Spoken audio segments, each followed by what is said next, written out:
मुफ्ती तारिक मसूद के बयानात के लिए मुफ्ती साहब के ऑफिशियल चैनल मुफ्ती तारिक मसूद स्पीचेस को सब्सक्राइब करें। दूसरी तरफ हमारे गैर मुक़ल्लिदीन हज़रात हैं जो हर चीज में कुरान हदीस का हवाला मांगते हैं, हालांकि इनको ये नहीं पता कि कौन सी चीजें ऐसी हैं जिनमें हदीस का मुतालबा जायज नहीं है, क्योंकि उस बारे में हदीस है ही नहीं सिरे से, बल्कि उसका ताल्लुक है इज्तिहाद से। तो जब इज्तिहाद होगा तो इज्तिहाद तो हो ही इसलिए रहा है कि यहाँ हदीस नहीं है, इज्तिहाद तो हो इसलिए रहा है कि यहाँ क्या है, हदीस नहीं है। तो उसमें वो हदीस, इसकी मिसाल ऐसे जैसे जमातुल मुस्लिमीन वाले कहते हैं कि जो हनफी लोग कहते हैं कि एक दिरहम के बकदर नजासत लगी हो, इससे कम कम तो मुआफ है, इतनी नजासत मुआफ नहीं है, इससे कम मुआफ हो जाएगी। वो कहते हैं इसकी क्या दलील है कुरान और हदीस में कि एक 5 रुपए के सिक्के से कम अगर नजासत लगी हो तो माफ है, ये दलील क्या है? अब आप हदीसें तलाश करते रहो, क़यामत तक आपको कोई हदीस मिलेगी नहीं, क्योंकि तो वो कहते हैं जब कोई हदीस ही नहीं है तो फिर तुमने ये मसला कहां से निकाला, इसका मतलब तुम तो बिदअती हो।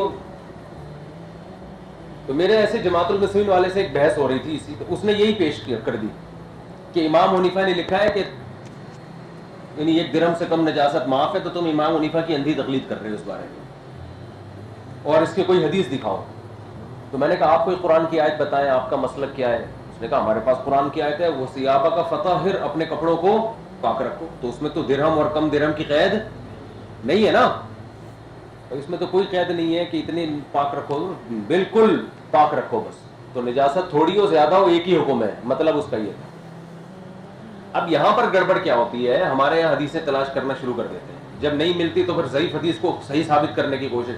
इसमें बिल्कुल आपको टेंशन लेने की जरूरत नहीं। आप उससे बोलो कि कुरान साफ कह रहा है मा जअला अलैकुम फिद्दीन मिन हरज, अल्लाह ने तुम्हारे दीन में तंगी, बोलो ना, नहीं रखी।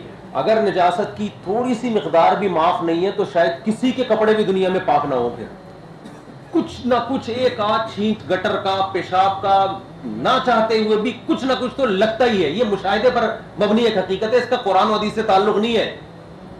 अब वो इसमें भी हदीस मांगते हैं कि हदीस में दिखाओ कि थोड़े से कपड़े तो हर आदमी के नापाक होते हैं, ये हदीस में थोड़ी, ये तो मुशाहिदे से दिखाएंगे ना।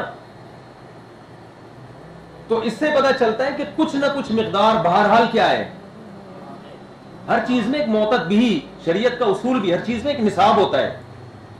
ज़कात फर्ज है, हर एक पर थोड़ी एक निसाब है उसका। नमाजें फर्ज है, एक मिकदार है उसकी। रोजे फर्ज है, एक मिकदार है। तो नापाक कपड़ों में नापाक की तारीफ कब सादिक आएगी, उसकी भी एक क्या है, मिकदार है। अब शरीयत ने उसकी मिकदार वाज़ेह तौर पर नहीं बताई, तो अब यह हम क्या करेंगे, इज्तिहाद करेंगे। तो वो इज्तिहाद यही है कि इमाम हनीफा कहते हैं क़ज़ाए हाजत जब इंसान करता है तो हुक्म यह है कि पानी से इस्तिंजा करना लाजिम, बोलो, नहीं है। लेकिन अगर मक़आद से नजासत दाएं बाएं फैल जाए तो पूरी उम्मत का इत्तिफाक है कि फिर पानी से इस्तिंजा करना वाजिब, ये इजमा है इस पर। तो इससे पता चलता है मक़आद के बराबर अगर निजासत फैल जाए तो वो मोतद भी नजासत है। इसकी नजीर हमें इस्लाम में मिलती है। अब वो जगह जगह मक़आद का नाम लेते कि मक़आद एक गंदा लफ्ज है, तो उसको एक दिरहम से ताबीर कर दिया उन्होंने, ठीक है ना, ताकि बार बार उधर लोगों की खोपड़ी ना जाए। वो ताबीर किससे कर दिया भाई, एक दिरहम के बकदर, वरना उसूल क्या है कि मक़आद के बराबर अगर नजासत फैल जाए तो वो माफ नहीं है, उससे कम कम हो तो माफ है। मक़आद का नाम लेने के बजाय नाम दिरहम का लिया जा रहा है कि दिमाग उधर क्यों जाए, बार बार हथेली की गहराई का नाम ले लिया जाता है, भाई इसके बकदर, इस तरह बताया जाता है। तो अब उसमें मैंने उससे कहा कि मैंने कहा हमारी नजर में एक दिरहम के बकदर इससे कम कम मुआफ है, इसकी हमारे पास शरीयत में ये मिसाल मिलती है। आपके यहां कितनी मिकदार माफ है, आप इस पर कोई ज़ईफ़ हदीस हमारे सामने पेश कर दो, सही तो दूर की बात, वो क़यामत तक पेश नहीं कर सकेगा। तो खुद तो इज्तिहाद कर रहा है बगैर किसी दलील के, और हम जब इज्तिहाद कर रहे हैं जिसकी हमारे पास शरीयत में कोई असल है वहां से ले रहे हैं, तो उसको बिदअत कह रहे हैं। समझते हो, नहीं समझते हो? इसकी एक और मिसाल है, ये जो खवातीन और मर्द और औरतों की नमाजों में फर्क के बारे में कहते हैं कि कोई हदीस दिखाओ कि औरत, मर्द यहां हाथ बांधेगा और औरत यहां बांधेगी। कोई हदीस दिखाओ कि औरत अपने दोनों पांव नमाज में मिला के खड़ी होगी। कोई हदीस दिखाओ कि औरत اپنے بازوؤں کو زمین پہ بچھائے گی. بھائی حدیث سے اجماع امت سے جب یہ ثابت ہو گیا نا کہ عورت سمٹ کے نماز پڑھے گی, یہ اجماع امت سے, اس کے میں الگ سے دلائل دے چکا ہوں, ابھی یہ ٹاپک نہیں ہے. تو جب یہ ثابت ہو گیا نا کہ سمٹ کے پڑے گی, پھر اس سمٹنے کی کیفیات حدیث میں واضح نہیں ہے, اس میں اجتہاد ہے. ہم کہتے ہیں سمٹ کے پڑے گی, ہماری نظر میں سمٹنا یہی ہے کہ پاؤں ملا لے, ایسے جسم کو ضم کر لے. تو آپ بتاؤ کہ یہ والا سمٹنا اگر معتبر نہیں ہے تو آپ اس سمٹنے کی قرآن و حدیث سے آپ تشریح بتا دو. یہ لوگ سوال قائم کرتے ہیں کہ عورت کندھے تک ہاتھ اٹھائے گی, حدیث پیش کرو اس پہ. عورت یہاں ہاتھ باندھے گی, حدیث پیش کرو.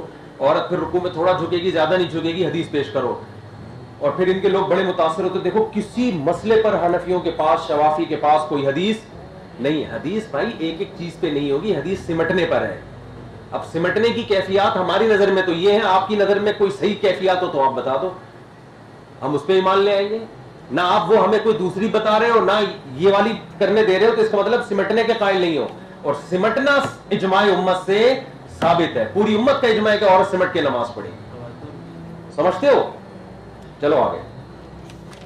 حدیث نمبر 141.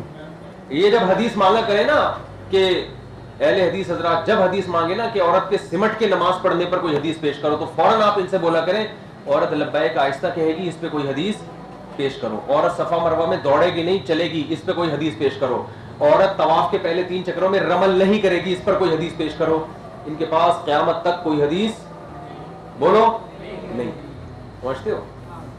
تو جب ادھر یہ نہیں کہتے بدعت ہے,